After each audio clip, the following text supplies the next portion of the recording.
తప్పిదాలు వారిలో ఉన్నాయి, ఎవరిలో ఉన్నటువంటి రహస్య పాపాలు వారిలో ఉన్నాయి.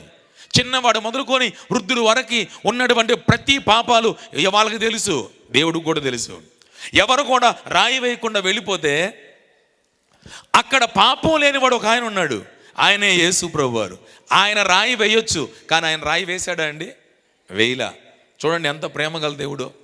తన పోలిక చొప్పున తన రూపంలో చేసుకున్నటువంటి మనలను ఆయన నశించి నరకానికి పంపించడానికి ఇష్టపడే దేవుడు కాదు. ఆయన మనందరిని కూడా ఆయనతో పాటు ఆయన రాజ్యంలో ఉంచాలి అన్న ఆలోచనతోనే 2023 సంవత్సరాల క్రితం ఈ లోకానికి వచ్చాడు ఆయన. చప్పలు కొడుతూ గట్టిగా దేవుణ్ణి మహింపడదాం అందరం.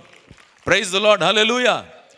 ఆయన అంతమంది వచ్చి అడిగినా కూడా ఆమె దగ్గరికి వెళ్ళి ఏమన్నాడు తెలుసా? మనకందరికి తెలుసు. ఏమన్నాడమ్మా? అమ్మ అని పిలిచాడు. ఎవరండి ఈ రోజున ఒక పాపిని అమ్మ అని పిలిచేది? ఎవరండి ఈ రోజున ఒక దొంగని దొంగ అని పిలిచేది? ఎవరండి ఈ రోజున ఒక వ్యభిచారిని వ్యభిచారి అనకుండా ప్రియమైన దేవుని బిడ్డలారా మంచిగా అమ్మ అని పిలిచేది? ఆయనే మన ప్రభు అయిన యేసుక్రీస్తు.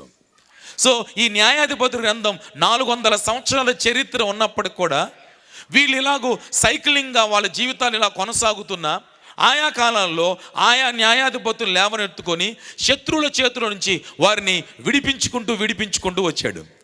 వచ్చినప్పుడు మనం ఇక్కడ గమనిస్తే న్యాయాధిపతుల గ్రంథంలో 14, 15, 16 అధ్యాయాల్లో మనకి సంసోను చాలా స్పష్టంగా కనిపిస్తాడు. సంసోను అనే మాటకు అర్థం ఏంటంటే సూర్యుని వలె అని అర్థం. అంటే మేబీ సూర్యుని వలె ఉంటాడు, లేదా సూర్యునిలాగా ప్రకాశిస్తాడు. సూర్యుడు ఏ రీతిగా అందరికి వెలుగునిస్తున్నాడో ఇశ్రాయేలు ప్రజలు ఫిలిస్తీన్ల చేతిలో మగ్గిపోతా ఉంటుంటే మగ్గిపోతున్నటువంటి ఇశ్రాయేల్ చేతిలో నుంచి విడిపించడానికి, చీకట్లో ఉన్న మా జీవితాలకి వెలిగివ్వటానికి దేవుడు ఇదిగో బలాఢ్యునటువంటి ఈ సంసోన్ని లేవనెత్తాడేమో అన్నటువంటి తాత్పర్యం వచ్చే విధంగా అతని పేరుకి దేవుడు ఆ అర్థాన్ని ఇచ్చాడు. సూర్యుని వలె ఉన్నటువంటి ఆ అర్థం కలిగిన ఈ సంసోను జీవితంలో ప్రియమైన దేవుని బిడ్డలారా 3 స్త్రీలు ఉన్నారు. ఈ 3 స్త్రీలు లేకపోతే మేబీ ఈ 14వ అధ్యాయం, 15వ అధ్యాయం, 16వ అధ్యాయం అనేది కనపడేది కాదు అని మనం అర్థం చేసుకోవాలి. అతని జీవితంలో ఒకటి తిమ్నాతు స్త్రీ, రెండవది ప్రియమైన దేవుని బిడ్డలారా దెలీలా, మూడవది మరొక వేశ్య. ఈ 3 తన జీవితంలో ఉండబట్టి 3 అధ్యాయాల చరిత్ర సంసోను యొక్క జీవితంలో మనకు కనిపిస్తూ ఉంటుంది. అతని క్యారెక్టర్ ఏంటి, అతని మైండ్ సెట్ ఎలాగుంటుంది, అతని యొక్క హృదయం ఎలాగుంది, అతడు ఏ ఏ సందర్భాలు ఏ ఏ పరిస్థితుల్లో అతడు దేవుని కార్యాలు చేయడానికి తన కార్యాలు చేయడానికి పూనుకున్నాడు, అతని యొక్క వ్యక్తిగత జీవితం ఎలాగుందో మనకి స్పష్టంగా ఈ అధ్యాయంలో కనపడతా ఉంటుంది. మనందరికీ తెలుసు సంసోను పుట్టక ముందే దేవుని యొక్క దూత ప్రత్యక్షమై వాళ్ళ తల్లిదండ్రులతో మాట్లాడాడు. నీకు దేవుడు బిడ్డనివ్వబోతున్నాడు, ఈ కుమారుడు ఇశ్రాయేలు ప్రజలందరినీ కూడా శత్రువుల చేతుల నుంచి ఫిలిస్తీన్ల చేతుల నుంచి విడిపించబోతున్నాడు అని. అతడు చాలా ప్రతిష్ఠితుడు, అతడు చాలా నాజీరు చేయబడ్డవాడు. అతడు పుట్టిన దగ్గర నుంచి మంగలి కత్తి తన తల మీద పెట్టకూడదు, ఎందుకంటే అతడు దేవునికి నాజీరు చేయబడ్డాడు.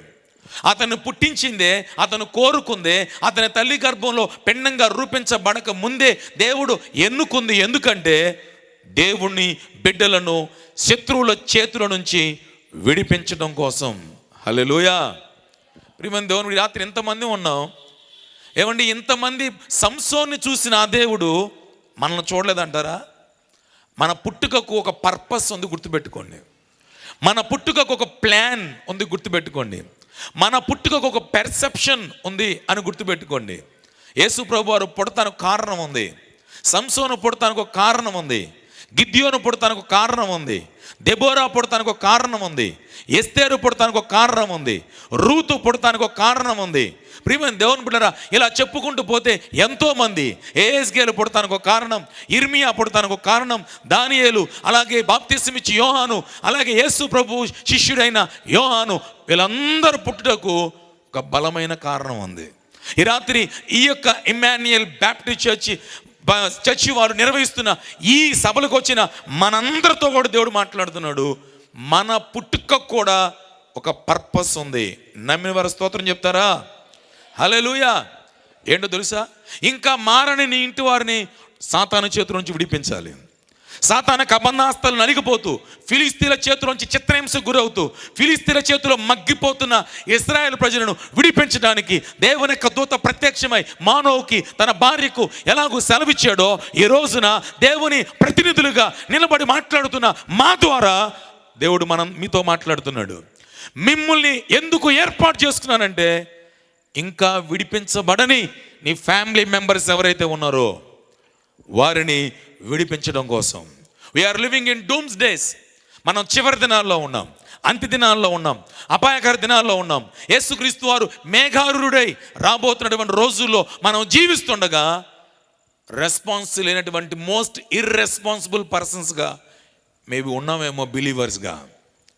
సో అందుకే ఈరోజు దేవుడు మాట్లాడుతున్న ప్రతి మాట మీద మనం కాన్సన్ట్రేషన్ చేసి ఫోకస్ పెట్టి వింటే మన క్యారెక్టర్ ఎలాగుందో మనకు అర్థమైద్ది. ఇక్కడ ప్రియమైన దేవుని బిడ్డలారా, తన లైఫ్ స్టైల్ చూస్తే నిజంగా చాలా బలాఢ్యుడు. దేవుని యొక్క ఆత్మతో అప్పుడప్పుడు దేవుని యొక్క ఆత్మ అతని రేపుతూ ఉండేవాడు. దేవుడు తన ఆత్మ చేత ప్రేరేపిస్తూ ఉండేవాడు సంసోన్ని. తన జీవితంలో సంసోను ఒక యవన ప్రాయం వచ్చింది. యవన ప్రాయం వచ్చినప్పుడు సరదాగా తిమ్నాతు ప్రాంతానికి వెళ్ళాడు. ఫిలిస్తీన్ల ప్రాంతం అంటే ఇజ్రాయెల్ ప్రాంతమే, కానీ ఫిలిస్తీన్ దాన్ని ఆక్యుపై చేసి ఇశ్రాయేల్ ప్రజల యొక్క ప్రాంతాన్ని ఫిలిస్తీన్లు ఉంటా ఉన్నారు, తిమ్నాతు ప్రాంతం. ఈ తిమ్నాతు ప్రాంతానికి వెళ్ళి తిరిగి ఇంటికి వచ్చాడు. ఇంటికి వచ్చి వాళ్ళ అమ్మతో చెప్తున్నాడు, వాళ్ళ నాన్నగారితో చెప్తున్నాడు, నేను తిమ్నాతు ప్రాంతంలో ఒక అమ్మాయిని చూశాను, ఆ అమ్మాయిని ఇచ్చి నాకు పెళ్లి చేయండి అని వెళ్ళి సంసోను వాళ్ళ అమ్మ నాన్నతో చెప్పగానే వాళ్ళ అమ్మ నాన్న అన్నారు వెంటనే, సరే బాబు అలాగేరా అని అనలా. కాంప్రమైజ్ కాలేదు. ఏమ్రా, మన ప్రాంతంలో, మన జనంలో, మన జాతిలో పిల్లలు లేరని చెప్పి ఫిలిస్తీన్ల వాళ్ళ ప్రాంతానికి వెళ్ళి, అన్యుల ప్రాంతానికి వెళ్ళి అన్య స్త్రీని చూసొచ్చి నేను ఆ అమ్మాయిని ఇష్టపడ్డాను, నాకు పెళ్లి చేయండి అని అంటున్నావా? నిజంగా ఈ రోజున ప్రియమైన దేవుని బిడ్డ చాలామంది తల్లిదండ్రులు బిలీవర్స్ కాంప్రమైజ్ అయ్యే పరిస్థితిలో ఉన్నారు. కానీ కొంతమంది believers compromise car. They have an uncompromising faith. వాళ్ళు రాజీ పడినటువంటి విశ్వాసంతో ఉన్నారు.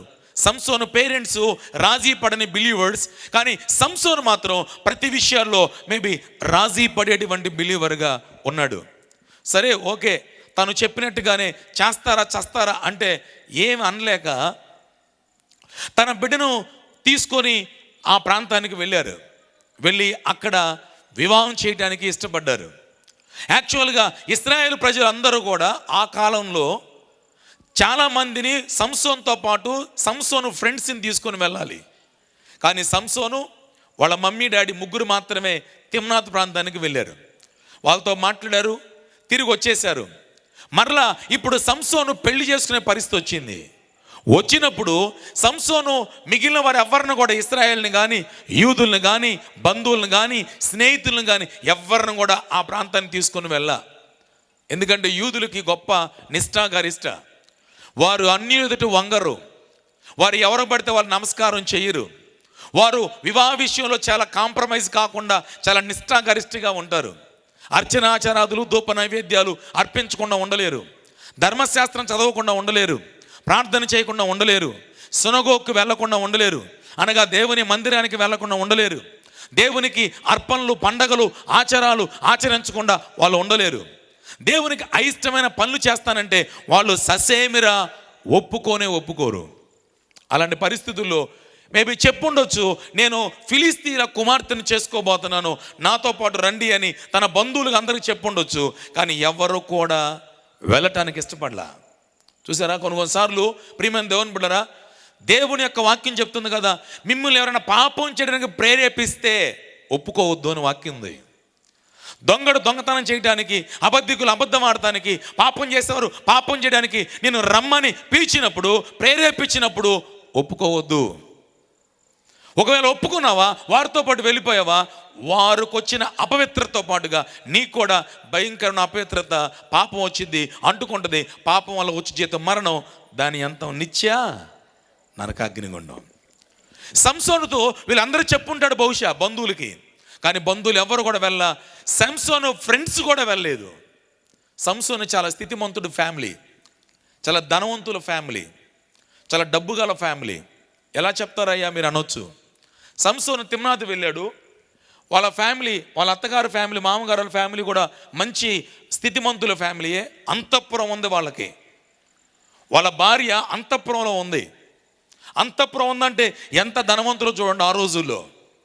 అలాంటి తన భార్య ఆ తిమ్నాతు ఆ స్త్రీ తన ఇంటికి వచ్చినప్పుడు తన మామగారు కూడా చూశాడు. ఏంటి మీరిద్దరూ అలాగే, మీ అబ్బాయి వచ్చారు, మీ బంధువులు ఎవరు రాలేదు? మా బంధువులు రారండి, మా స్నేహితులు రారండి. సరే పర్లేదులే, రాకపోయినా పర్లేదు, మేమిక్కడ నీకోసం ఒక 30 మంది స్నేహితుల్ని ఏర్పాటు చేశాం. ఆ రోజున సంసోనే తిమ్నాతు వెళ్ళి తిమ్నాతులో వాళ్ళ మామగారి ఇంటి వారికి, అలాగే వాళ్ళు ఏర్పాటు చేసిన 30 మంది యవనస్తులకు 7 రోజులు పెండ్లి విందు చేశాడు. ఎన్ని రోజులు అంటే 7 రోజులు పెండ్లి విందు చేశారంటే ఎంత ధనవంతులో చూడండి, ఎంత ఆస్తిమంతులో చూడండి, ఎంత డబ్బు ఉందో చూడండి. అవునా కదా? ఒకరోజు చేసి ముగించుకొని పంపించాలంటేనే ఇంట్లో ఎంత అల్లాడిపోతారో పెళ్లి చేయాలంటే కదండి. అలాంటిది ఎన్ని రోజులు? మార్నింగ్ టిఫిను, మధ్యాహ్నం బ్రేక్ఫాస్ట్, ఈవినింగ్ డిన్నర్, ఈ మధ్యలో మళ్ళీ పునుగులో బజ్జీలు వేయాలి, మధ్యలో టీ కాఫీలు ఇవ్వాలి. లేకపోతే ఏంటి పిలిపించారే కానీ ఏం పెట్టలేదు, ఏది పొద్దున తింటానే ఉంటారు, మళ్ళా ఏమంటారు మాకేమి. కానీ అలాంటి లోటు ఏం జరగకుండా ఖర్చంతా ఎవరిదంటే సంసోన్దే. 30 మంది పనికి మాలిన ఫ్రెండ్స్, వాళ్ళందరూ ఫిలిస్తీన్లు, వీళ్ళందరూ కూడా కలిసి కూర్చొని చక్కగా సరదాగా మాట్లాడుకుంటూ ఉన్నారు. అలా